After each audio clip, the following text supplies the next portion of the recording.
Hi, this is Saintjerome of Crypto Experiences, bringing you yet another crypto experience. Today is December the 17th of 2023, and I think I'm being under cyber attack. But who's this guy on my screen? What's he doing? Is this part of the 3 days of darkness I've heard so much about? Are we for a cyber attack? What is the 3 days of darkness? Huh. Well, some people say that it is a cyber attack ahead, just ahead. That's a rumor floating out there. I've been hearing, listening to different podcasts and keeping my ears up, and listening to things that there's a lot of banks who have been having so-called cyber attacks. And this guy's wondering, just wondering, my own opinion, are they having cyber attacks or is it just more difficult to keep the doors open because they're over leveraged by a crazy amount? Don't know. This is not financial advice, anything I say here today or so. However, then there's also the biblical account. Is there going to be, is it cyber attack? In 3 days, the internet goes out? Or is it maybe something more biblical? Will the 3 days of darkness really happen? Is this a biblical event? Is there like a meteor going to hit the earth, an asteroid, and send up so much dust that the earth goes dark? When was it? Let's see. I can try and think of the volcano, Krakatoa. When Krakatoa went off, I heard that it made the skies really dark for quite a long time with all that volcanic dust in the air. So, is it the biblical events? Is it a cyber attack, or is it a way we shut down the internet and maybe we reset the currency? Maybe we set things right in the world. There's a lot of stuff in the world that's a little goofy right now. So anyway, that is one thing I gathered this week. A lot of talk about blackouts and 3 days of darkness, and somebody had 4 days of darkness. So just thought I'd bring it up, mention, you might want to have not financial advice. You might want to have certain things on hand. What's most important? To be able to breathe. So be able, no matter what happens, you can breathe. You can only do that oxygen for what, maybe 3 minutes or so. And then you need water. Well, I actually need shelter more than anything after breathing, because if it's so super cold, you may not, or super hot, you may not be able to survive that. But if you got the shelter that's adequate, then you need water. What about 3 days without water? You're just about gone. So you need some kind of water, at least to drink. I remember when I studied some prepper things that a gallon of water per person was suggested per day. Dang, that's a lot of water if you got a big family. So, and then food, you're eventually going to need food. Now, people can fast for quite a long time without food, like 30, 40 days. But I'll tell you what, I mean, look at me. It's like, a couple days and I'm like getting kind of a rumbly kind of in my tumbly. So, and then we talked about like different kind of currencies you might want. Not financial advice, but it behooves some people to have cash on hand, which may be king for 2 or 3 weeks. I've been hearing a lot of podcasters mention that you might want some cash, those dirty fiat notes that aren't backed by anything. But I hate to say this, but maybe your neighbor doesn't know that, or not the neighbor, but somebody. And then you're going to probably need a couple other things. Cryptocurrency, I'm kind of leaning toward Litecoin as a currency. Bitcoin is getting really dodgy and slow. And I'm going to talk about another one coming up here. I say this might be kind of the way to go, the way things are going. The powers that be want to put in a CBDC, a central bank digital currency, and they can track everything you do. And if they don't like what you do, they can turn it off or fine you, or, hey, you didn't pay your taxes, buddy. We're just going to take them right out of that old CBDC. I don't think that's going to pass the United States right now. It sounds like, according to Cliff High's data, they're going to try about 3 times, and it's going to fail 3 times. Eventually, if you take a biblical perspective, like I do, it is going to happen in the future. But I believe we have what I would call a Hezekiah moment right now. And maybe I'm right. Bo Polney believes we have kind of a Hezekiah moment. He doesn't call it that, though. So anyway, so we talk about 3 days of darkness here. Okay, what's the last thing? Oh, well, good grief. It's like a no-brainer right now. Uh, Precious metals, silver and gold, but especially silver. Holy cow. Let me talk about that next. Silver. Wow. What a underrated investment. There is a case for gold, of course, and you can store a lot of value on today's terms. And just 1 ounce of gold is over $2,000. It reached over 2,100 just recently, and now it's didn't look today, but somewhere around 2040, 2050 for an ounce of gold. So you just take a few ounces and have quite a bit of currency. But then the other hand of that is when you go to use it, do you want to pay $2,000 for like a tank of gas? Ah, I don't know. So silver may not be as portable, but silver is easier to break fractionally. So, and as we talked before, if you have before 1965 silver, so 64 and below in the United States, that's 90% silver, and you can use it dimes. Um, Now, a lot of people talked about silver is going to climb in price, particularly Cliff High and Bix Weir. And Bix been bringing up some very good points. And I heard this on another podcast too. And what is one very good point? Look at all these acres and acres of solar panels. They are going up all over the place. And they have, right, the old ones have, I think, at least an ounce. I'm hearing the new ones have 2 to 3 ounces of silver in them. Uh, One of the things that broadcaster brought up, and I apologize, I don't remember who brought it up, but they said that platinum is going to be replaced with silver in some of these. So platinum at $1,000 an ounce versus silver at the very crazy low price of around $24. Well, yeah, but it's going to make, as Cliff High says, it's going to make silver unobtainium. The increase in solar, the world powers that be want everything to go green. They're talking about making production 300 to 400% more in just about a year or so, and we are already using vast amounts of silver in solar panels. So just solar panels alone are going to drain silver and going to make it hard to get and going to drive the price up in fiat dollars to crazy heights. If you check the U.S. debt clock lately, you'll see that gold's up there like $10,000 real price to an ounce, and then silver is about $2,000 to $3,000 price per ounce.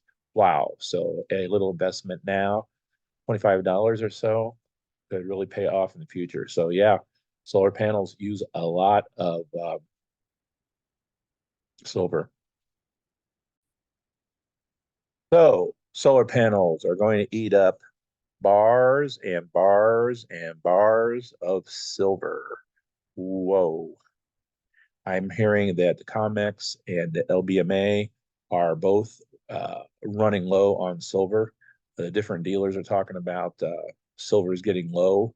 Andy Schectman, Dr. Kirk Elliott, and many other dealers are talking about that, even the smaller ones too.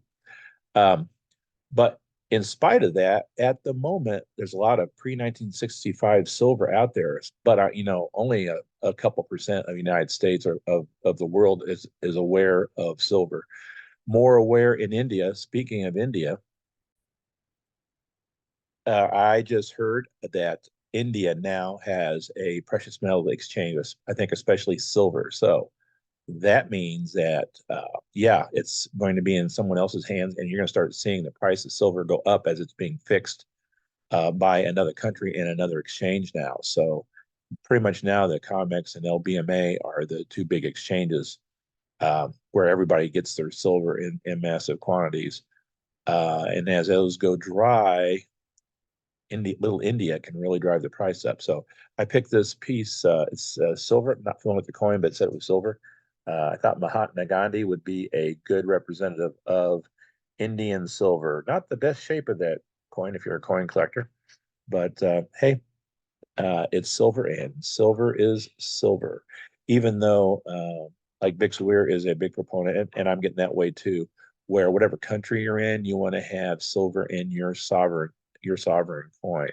So for United States, pre 1964 and below silver coins, not nickel as they're war nickels. Um, and if you also silver eagles is our bullion coin. Canada, Maple Leaf. If you're in Austria, the Philharmonic. If you're in South Africa, the Krugerrand, etc. British sovereign. And I heard a big long podcast on Health Ranger's show, and it talked about Monero. That is a uh, cryptocurrency that is anonymous. So, hey, well, Bitcoin, that's anonymous. You can't track that. Well, I got news for you guys. Every trade ever made or ever purchase or selling, any transaction ever made is on the Bitcoin ledger. That's why you can't pull fast ones on people. Everybody know, and if you've got a powerful enough computer, um, you can trace and find out exactly where those wallets are and how much they are. Wow, kind of scary.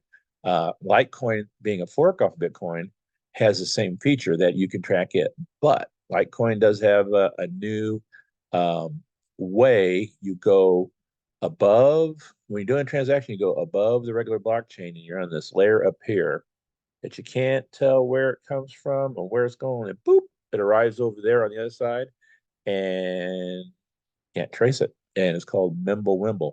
What's the downside of that? Well, I like Litecoin, and I like this. Sounds like a great idea, but as I understand it now, it's only on the desktop, so not too good on mobile applications. But Monero looks like you can use it in any kind of wallet you have, because I've been studying up on Monero. So you not only send to a several addresses out there, and only one's a real one, but you also have to have like a key when it gets there, and only there's only one real key too. I don't quite understand all that, but it makes a lot of sense. Monero's, I think, been around since 2014. I might be ignorant. If I'm ignorant, tell me down below. People in the comments, be nice, because it's new for me. That Monero was kind of originally another fork off of Bitcoin. Now, the one thing about Monero that's weird is, I guess Bitcoin's kind of the same way, but the developers are people who are kind of dedicated to just getting Monero out there as this cryptocurrency. Downside of Monero, kind of hard to get. It looks like. I'm a big proponent of Caleb and Brown. As a matter of fact, if you check my discount down below, you get 3.5 permanent Caleb and Brown. But as I was going and scrolling through coins they have, I noticed an absence of anonymous coins. I think Epic is another one. I'm not familiar with that.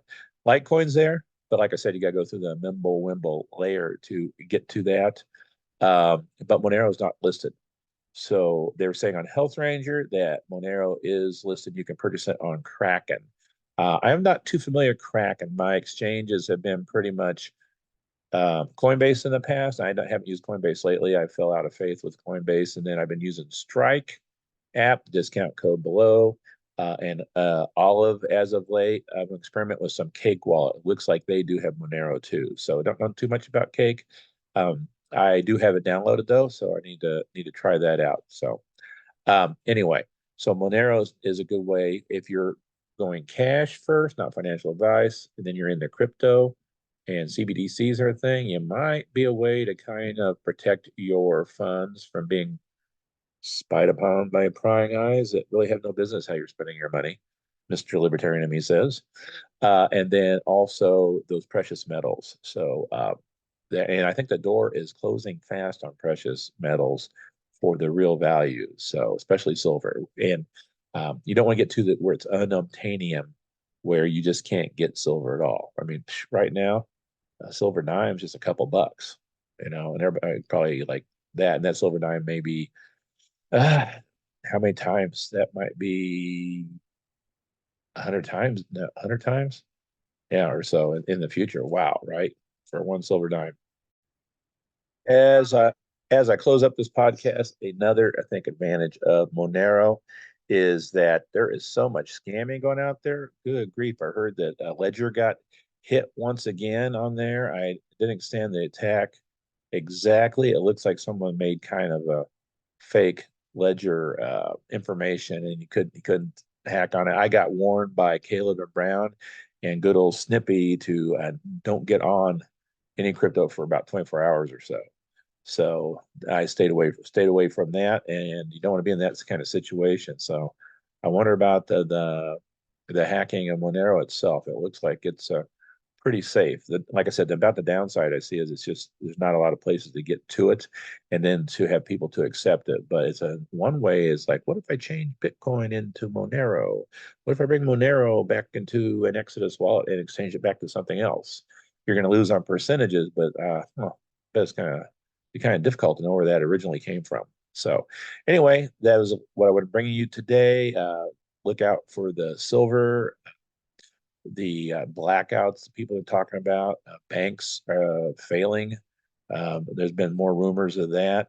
So you just want to shore yourself up, financial advice, and be ready for different contingencies. So I have some excellent discounts down below.